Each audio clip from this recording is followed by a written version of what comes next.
That's pretty great.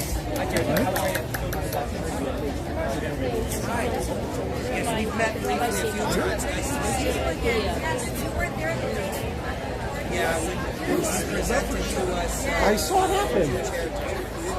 Thank you. She's also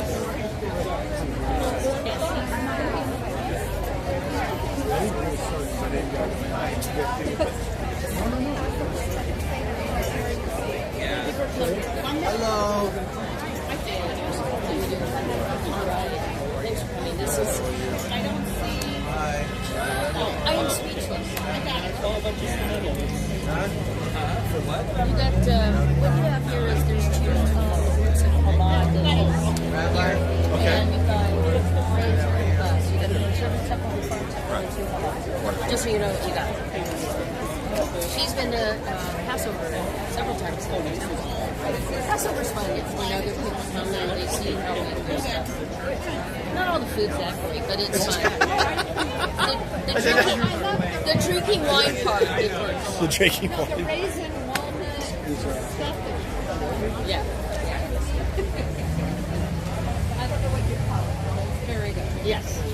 Well, we had the matzah, which is, you know. Hello, everybody. We're going to begin now. I know there's still people coming over, and again, unfortunately, we had, when we scheduled this, we had some people that wanted to make some trouble, but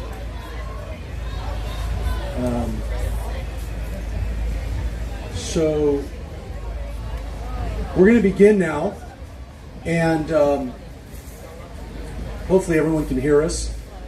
I want to thank Michael Carlin for helping set up this improv audio business. Thank you for so much.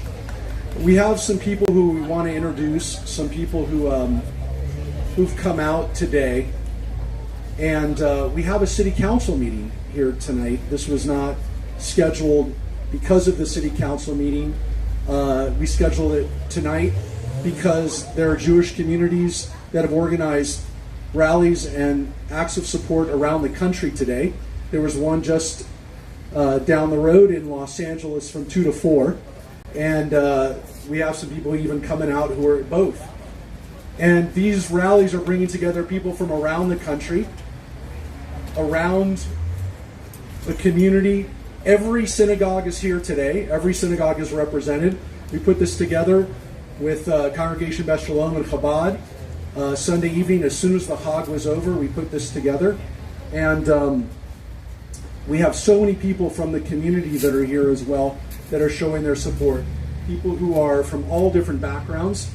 And one of the people who reached out immediately to express their support and to let us know that the city was here for us as a community and wanted to share support for Israel himself. I want to introduce the mayor of our city, Jason Gibbs.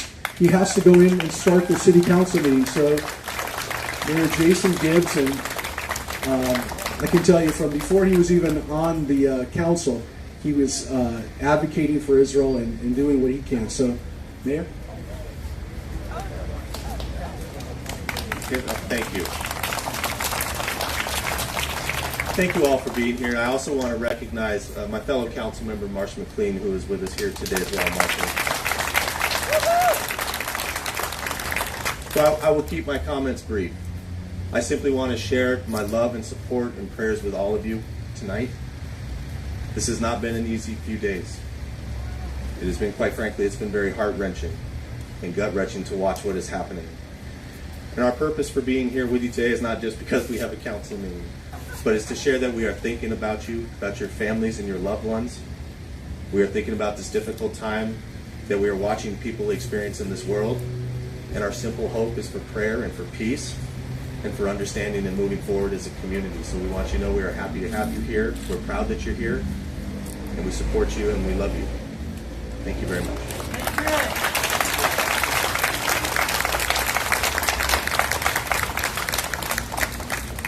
He's a great friend to our community, and over the years we've had a chance to also be supported by people on the city council and also a woman who has served as our mayor.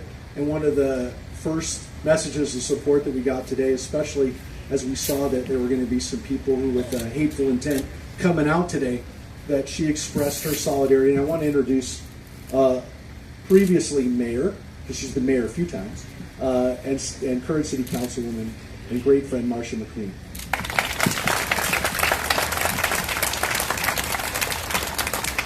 Hi, I just want to tell you, I don't have the words to express the sorrow that I feel for what has happened. I can't wrap my brain around it, how anyone human can do what is being done to babies, to grandmothers, to innocent citizens. I can't wrap my head around it. And while I feel sorrow, I also feel anger that happens in the world today. And so I just want to tell you that I'm with you, and I hope that our government will stand with Israel, not just with words, but to do something about this. We can't let it continue, because it will be here. It's been here. Remember 9/11? That happened to us. This is happening to you now, and it can't stand. So I'm hoping that our government will stand with you and do something to stop it. It needs to stop. So once again,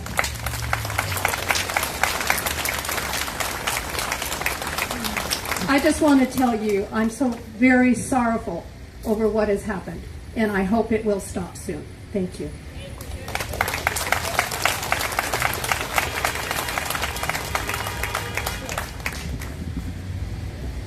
So just to make it clear, this is an issue, as Marcia said, for our whole country. And so we have a lot of Americans who are out here from all backgrounds, make it clear, that are standing with Israel today. And I want to introduce two of them who are here. I didn't know they were going to be here today, but I want them to come up. First, again, just to make sure everybody understands, and if you heard the President of the United States today, there are no parties here, there are no political sides here. There's right and wrong, there's good and evil. And so I want to have one of the people who's actually, and again, make sure we make it clear, there's no endorsements or parties or anything like this. One of the candidates that's running for Congress in our area is here today, came out on his own without being invited or having, hey, come here and come and speak. I want to introduce George Whitesides, who's here. George, if you'd come up.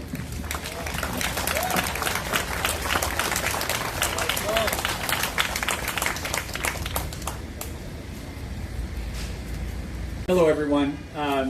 My message is clear. The world stands with Israel. The world stands with Israel, and the world shares the pain that you so eloquently stated. What gives us strength is this community of people looking in the eyes of those around you, knowing that this country is with you and that we together can conquer hate, can conquer evil, and can bring the world together through strength, but through love. We are here for each of you and for all that we can do for this community. I thank you. I thank you, Rabbi, and peace with you. Thank you. And I also want to introduce someone who was actually davening with us at Shul a couple weeks ago. It's hard to believe what's happened already at the beginning of this year. But someone else running for office who came here not because he's running for office, but because he's been to Israel many times, and as a Jewish American, this touches him in a way like so many of us that have not been able to sleep, that can't really process what's going on. I want to ask Kip Muller to come up as well. Kip?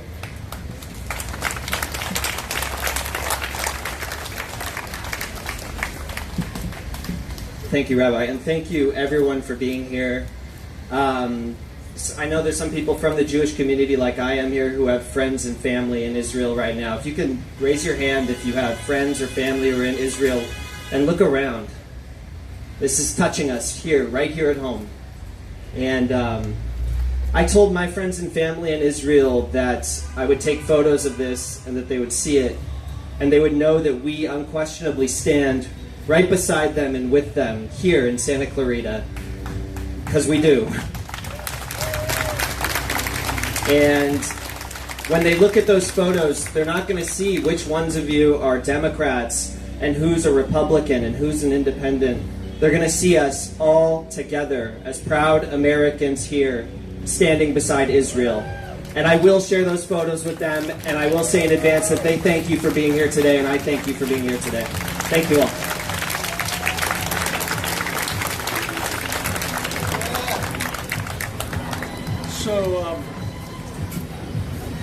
So, what you're hearing now, including the noise that you hear, there's a lot of noise out there right now, metaphorically and actually going on right now. But I want you to know that everybody here today, coming out, standing with Israel, making this something that you took time out of your day to be here, is inspiring. And I want to tell you, if you did not hear the speech of the President of the United States today, go home and listen to it. Go home and listen to what this president said today again, so that you understand what this country stands for. And he said, the brutality of Hamas, this bloodthirstiness, brings to mind the worst rampages of ISIS. This is terrorism, but sadly for the Jewish people, it's not new. This attack brought to the surface painful memories and the scars left by a millennia of anti-Semitism and genocide of the Jewish people. So at this moment, we must be crystal clear. We stand with Israel. We stand with Israel. And you've done this today. The former chief rabbi of United Kingdom, Rabbi Sachs of blessed memory, said, from the day the state was proclaimed, Israel has not had one day without the fear of war, of terror, of missiles, or worse. And through it all, Israel has stood firm and brave and strong. Because of Israel, the Jewish people walks tall. And today the president further added to that by saying, for 75 years, Israel has stood as the ultimate guarantor of the security of the Jewish people around the world so that the atrocities of the past could never happen again. And we saw the atrocities happen in these last days. And this morning, during our Torah study, instead of studying Torah this morning, we had my friend Margot Webb, who is a survivor of the atrocities. A few weeks ago, she celebrated her 96th birthday.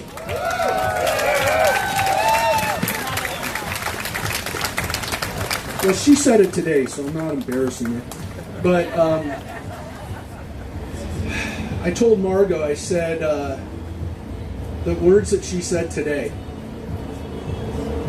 And how does she, as a Holocaust survivor, process what's happening to us today? Margaret, you want to say something?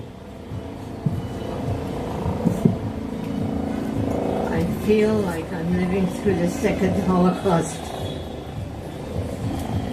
I feel this isn't real. This can't be going on. I told my friends, I feel like I'm in a fog. This is a nightmare. This can't be happening. We have to be a family. We have to be together.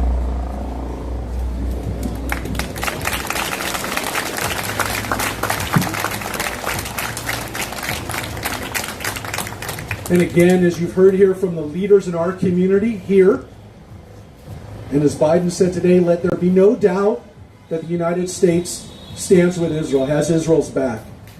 And you have Israel's back by being here today, every one of you. At the end of his remarks, Biden shared that story, that personal reflection of his moments with Golda Meir 50 years ago, just before the Yom Kippur War. And he was very concerned with Israel's security. He was very concerned about it. And Golda saw this and said to him, don't worry. We have a secret weapon. We have nowhere else to go. We have nowhere else to go. Now, the next few weeks are going to be very difficult because this war is going to enter a new phase. And for Margot and for all the survivors who are still here, including survivors who were re-terrorized and in some cases murdered in the last days, that never again may not mean that Jewish people will not, we can't protect every Jew everywhere, but we can tell you this, that Jewish lives will no longer be taken without repercussions, that Jewish women will no longer be raped without justice, and that babies will no longer be murdered without repercussions, without justice. And I'm going to share with you the words that I shared with everyone who got to see, if you saw the words that I shared in the signal, the words of Golda Meir, who said, "When peace comes, we will perhaps in time be able to forgive the Arabs for killing our sons. But it will be harder for us to forgive them for having forced us to kill their sons. Peace will come when the Arabs will love their children more than they hate us." And that's my message to the people over there. And to the people who don't understand this right now. The enemies of Israel in this generation will be destroyed like the enemies throughout history of Israel. And understand the people of Israel will survive, will live, and you're all here together to celebrate Am Yisrael Chai, that the people of Israel live. Now I want to tell you that this isn't just a political issue, it's a moral issue, it's a spiritual issue, and I want to invite up my great friend who helped host us last week and the last few weeks at just down the road at Valencia United Methodist Church. He was also Tevye at Fiddler on the Roof, and he is just an amazing, wonderful friend. Reverend Andy Maddock, if you'd come up too. Reverend?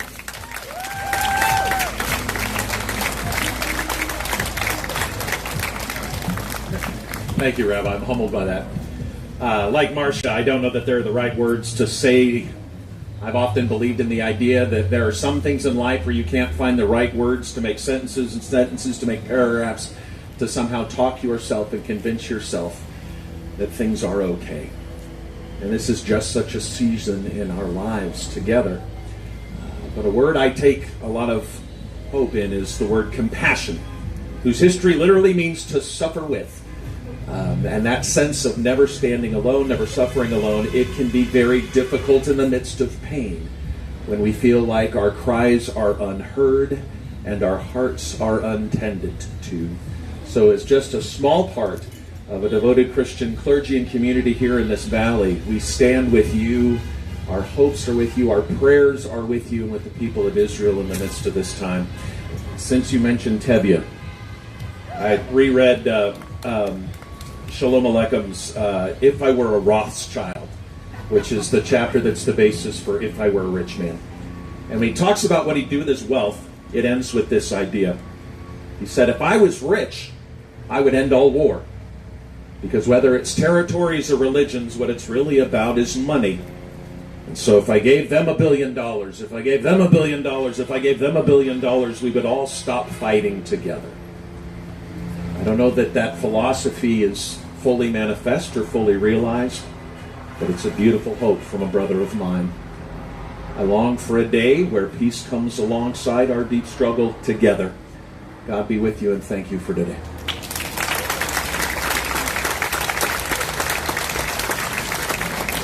Thank you, Andy. I want to ask one of my brothers and the rabbi from Congregation Beth Shalom, Rabbi Jay Siegel.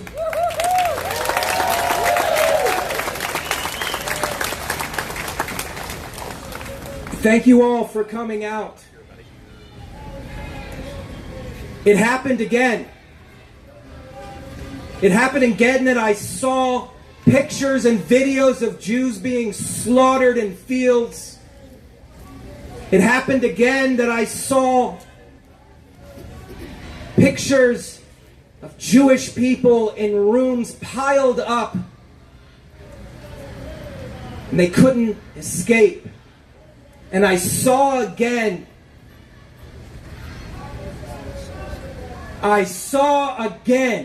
a child with his hands up, begging not to be hit again by his captors. It happened again. Never again. Never again is no longer a slogan. Never again is a mitzvah. It is a commandment, and each and every one of you here today are observing this commandment. Never again.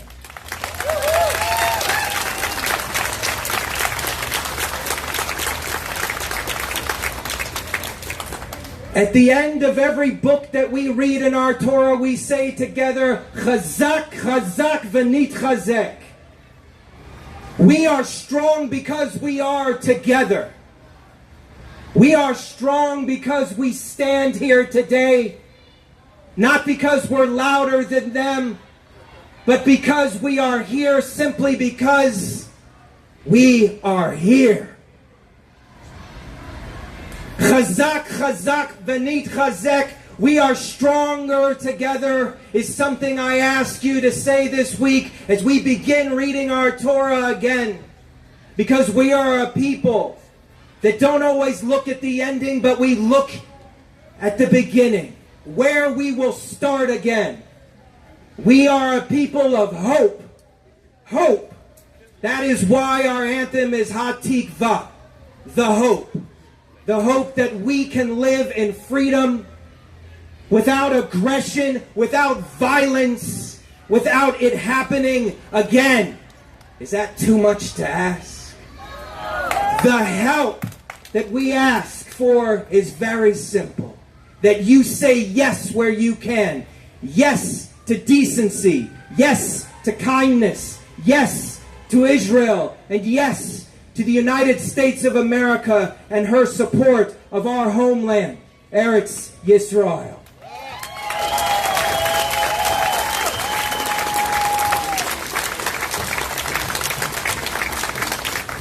Chazak, Chazak, V'nit Chazek, Am Yisrael Chai.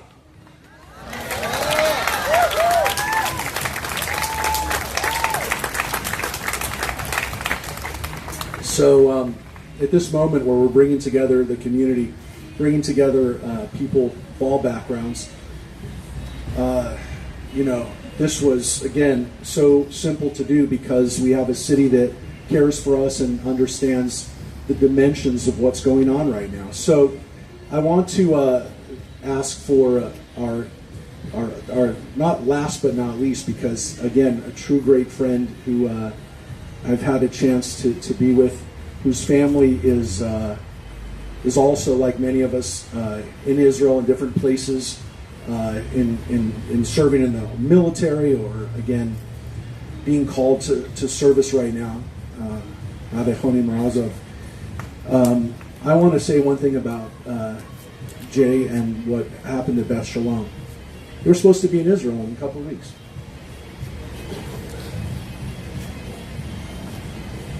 We went to Israel 2 times this year.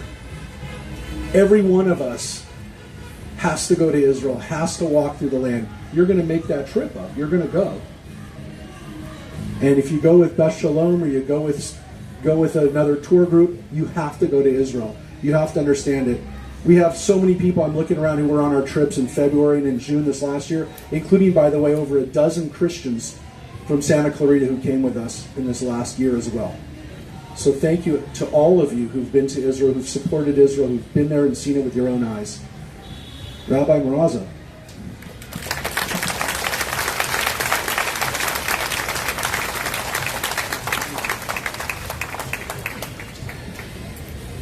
I think we rabbis can learn from the politicians and the good reverend. Keep it short and sweet. Sorry, no luck tonight. We are gathered here for a few reasons. Number one, to mourn our loved ones, to mourn those who were brutally murdered and massacred in our holy land, in our homeland, Eretz Yisrael, land of Israel. And number two, we're here to ask God to heal those who need healing, those who are injured, and to return those who are taken hostage. And thirdly, we ask God to protect the Tzva Haganah Yisrael, Tzahal, young boys and girls, men and women who are putting their lives on the line right now as we speak and as we gather here for the sake of protecting Am Yisrael, Eretz Yisrael, and every single one of us the ability to have a homeland. So I'm going to recite the Misha Berach, a special prayer asking God to give them success. Misha Berach Aviseinu Avraham Yitzchok v'Yaakov Hu yivarech es chayalei tzva haganah Yisrael ha'imdim al mishmar aretzeinu v'yarei Eloheinu migavul halavonai vad midbar Mitzrayim min hayam hagadol ad levoy ho'arava be'abosha bo'aviru v'yam yitein Adonai eseveinu hakamim aleinu v'galfim lifneihem HaKadosh Baruch Hu Yishmer v'yatzil es chayaleinu mikol tzara v'tzuko mikol nega u'makala v'yishlach bracha v'yatzlacha b'chol ma'aseh yedeihem yad v'ersein ein v'tachtem v'yachem v'chesu Yeshua v'teres nitzachain v'yikoyim v'hem ha'kosub ki Adonai Elohechem ha'ilech yimachem le'ilachem lachem imeiveichem le'yishia eschem v'noimar amen. There's a reason I'm a rabbi, not a cantor. Let's say it in English. He who blessed our forefathers Abraham, Isaac, and Jacob, may he bless the fighters of the Israel Defense Forces who stand guard over our land and the cities of our God, from the border of Lebanon to the desert of Egypt, and from the great sea unto the approach of the Arava on the land, in the ear, and on the sea. May the Almighty cause the enemies who rise up against us to be struck down before them. May the Holy One, blessed be He, preserve and rescue our fighters from every trouble and distress, and from every plague and illness. And may He send blessing and success in their every endeavor. May He lead our enemies under our soldiers' sway, and may He grant them salvation and crown them with victory. And may there be fulfilled for them the verse, for it is the Lord your God who goes with you to battle before your enemies for you to save you. And let us respond, Amen. I'm not finished.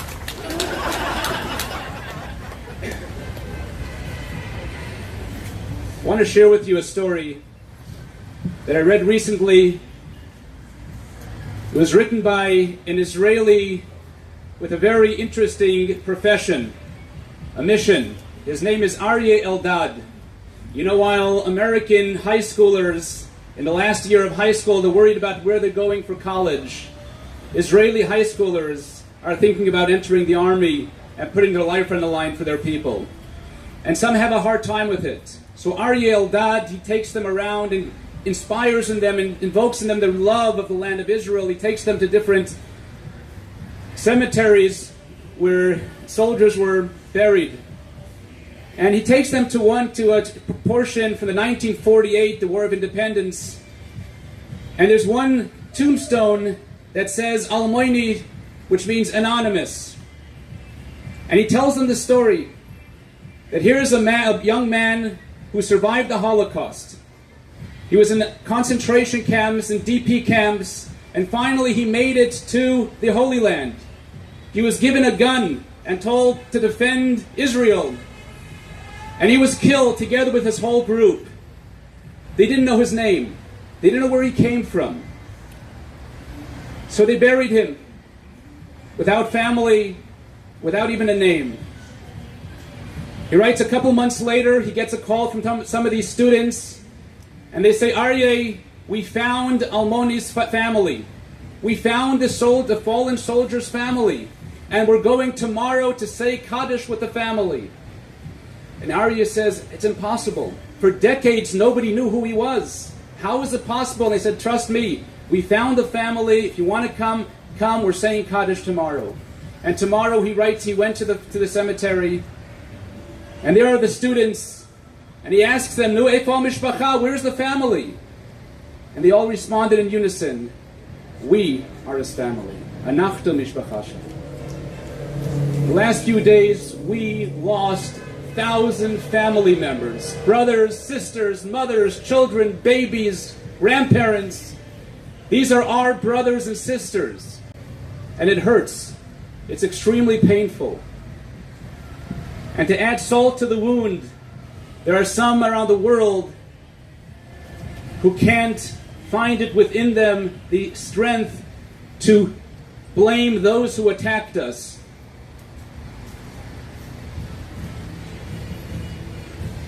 And blame it on something called territories or occupation.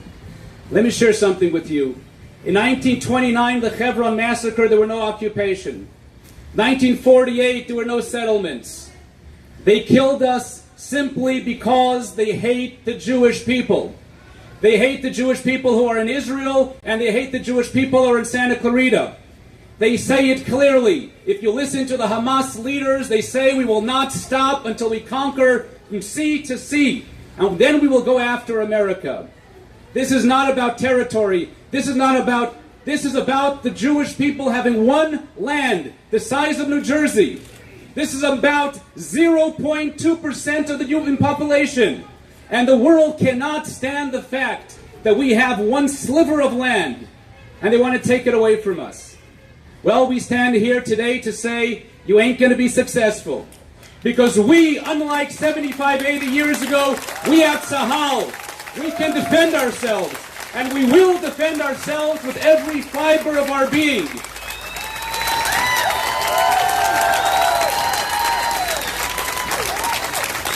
As the rabbis mentioned, never again is not a slogan.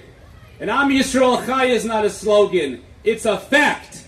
So Am Yisrael Chai, let's do it together 3 times. Am Yisrael Chai. Am Yisrael Chai. Am Yisrael Chai. And just to conclude, because we want to know what can we do. In 1967, when Israel was in grave danger, the Lubavitcher Rebbe came out and reiterated the phrase of our sages, Ma'at oir doicha harbe choshech. A little bit of light can dispel much darkness. One candle in a room can remove large darkness. In the last couple of days, we've seen tremendous darkness in this world.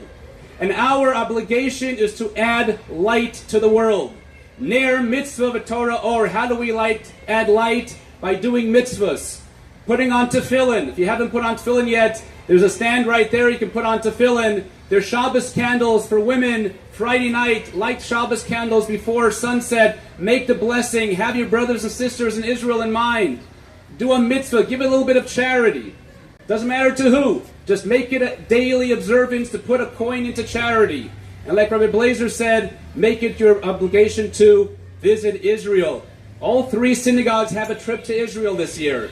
There's some brochures on the table if you want more information of the JLI trip. Whatever it is, make it a point to go to Israel. And finally, our strength comes from the youth, from the next generation. They're teaching their youth hatred. We have to teach our children love and compassion with the same passion. You have a child, enroll them in a Hebrew school. There are 3 Hebrew schools in town. Be more involved in your synagogue, not just on Yom Kippur. Get a hold of your rabbi and ask him, what can I do? How can I attend? When are classes? There is so much. You know what? We have 3 synagogues. One of them you'll never go to, and that's fine. But the other 2, come on. Be more involved in your community. We need you. We need every Jew. Am Yisrael Chai. Thank you.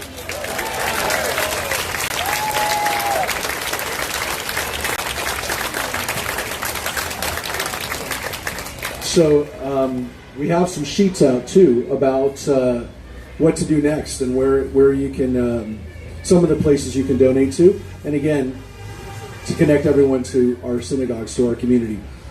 So some of you know this. We've already announced it a little bit in the community, but we just did it 2 weeks ago, so it still might be new.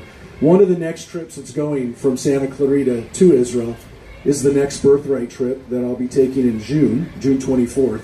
Now, we hope that everything is going to be to a place where birthright trips can go in June. And assuming it is, again, that's only for 18 to 26-year-olds. So I apologize if you're over that. You can't go on the birthright, but you can go on one of these other trips. But the birthright information will be out there. You can't register yet. You can pre-register, but by the end of the year, that registration will be up for June. So we're going to make sure that those young people get a chance to go on birthright. One of my great friends, and a lot of people know them through Temple Beth Ami, Rick and Addie, Rick has led birthright trips in the past, And he shared with us a poem in the past about Israel. He shared this poem last night for a major music festival for Israel that happened. And I wanted to ask Rick to come forward to read this poem. So today we have prayers, we have poems, and we're also going to finish with a song. But first, a poem. Thank you, Rabbi. Normally, poets are reading in coffee houses against the noise of espresso machines, so this is really on par for what I'm used to. This poem I wrote to speak to the very old connection that we as a people have to Israel, a connection which really predates our existence, our physical existence on this earth. It's called My Heart is in the East. If you don't normally gravitate to poetry, I assure you it's not that long. My heart is in the East. My heart has always been in the East. Once on a trip to New York City, I visited the old Jewish neighborhood in the Lower East Side. When the Jews moved to New York City, they gravitated towards the East. Their hearts were in the East. On another trip to London, I took a walking tour of its old Jewish neighborhood, also in the east of that city. When the Jews came to London, they also settled in its east. Their hearts are in the east. No matter how far west we've been sent, we always situate ourselves in the east. Our hearts are in the east. When I took students to Israel to show them the place for the first time, they thought they were bringing their hearts with them. Weren't they surprised to find them already there, beating on the tarmac of log, growing out of the soil under the trees, illuminating the golden stone? Their hearts were in the east. My heart is in the east, in the faces of the sabras, in the weight of the desert rocks, in the sweetness of its fruit. My heart is with them in the east, these impossible beings living every day just to live. My heart in the east pays no attention to the lines which separate this neighborhood from that one. My heart in the east is an open tent, my family home I'll gladly share with anyone proclaiming peace as their anthem. My heart was in the east in the beginning when they invented the east, when God said, hey, why not check out the east? I'll make it worth your while. My heart is in the east tomorrow, where time has no meaning, where the heat and the cold hold hands, where history is our memory. My heart is in the east with the kids who just wanted to go to the desert to hear some music, and their families and our families. At this moment, my heart is in the east. When I'm in Los Angeles, I am in the east. When I'm in Santa Clarita, I am in the east. My heart is always in the east. Sometimes I visit it and listen to it beat to the beautiful silence of the Sabbath running through the streets.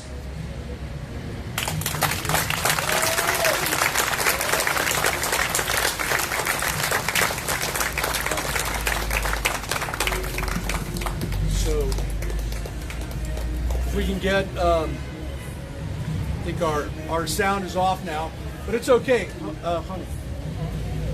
Yeah, our sound is off. Oh, there we go, honey.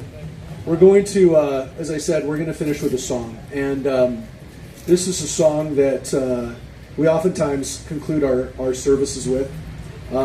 It's a song that you know because it's the national anthem of Israel, but it also is called The Hope.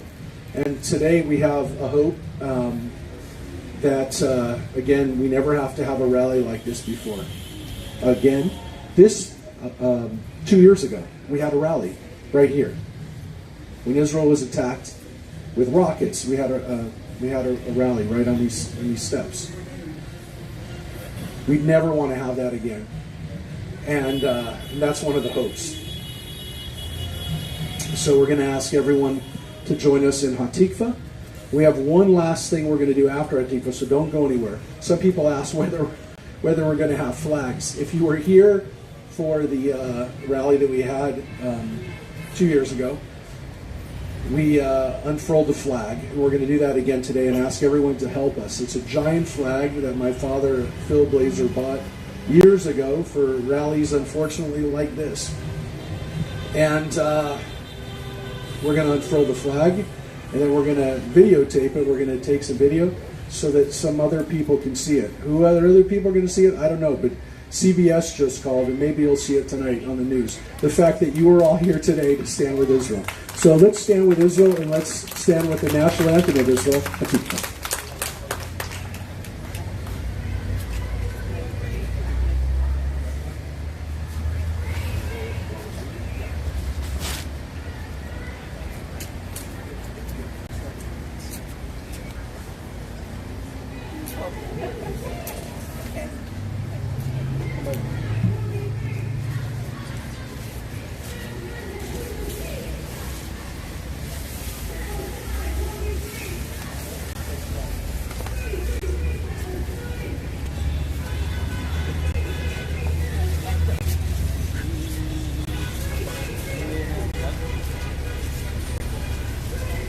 Sing loud.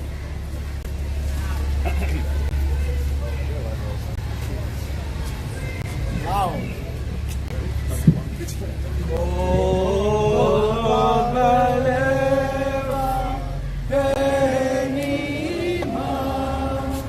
Nefesh Yehudi Homiya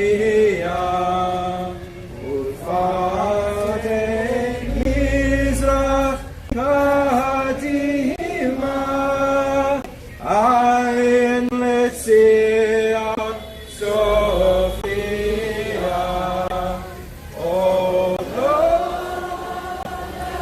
Tinotenu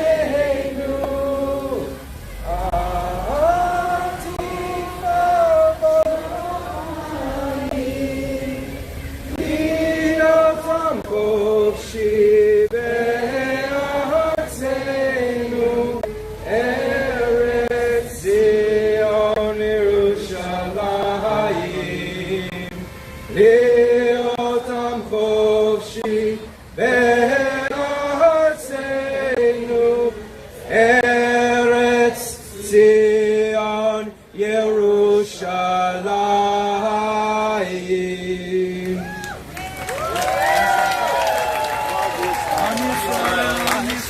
Am Yisrael Chai, Am Yisrael, Am Yisrael, Am Yisrael Chai, Am Yisrael, Am Yisrael, Am Yisrael Chai, Am Yisrael, Am Yisrael, Am Yisrael Chai.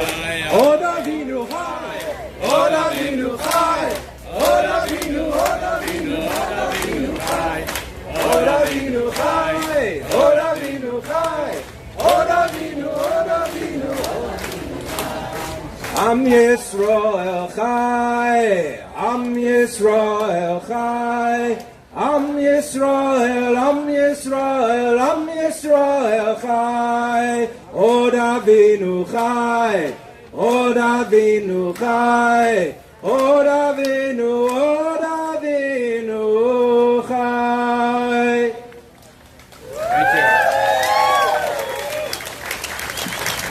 Again, thank you, everybody, for coming out tonight, for standing with us. Again, to all the leaders who are here today, and again, for everyone in our community who's standing with Israel today. Thank you so much for being here.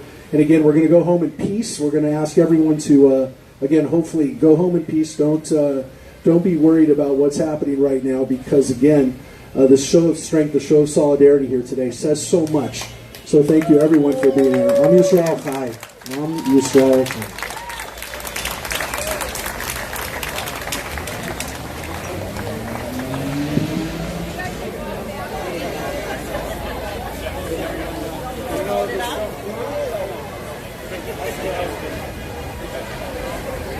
Turn it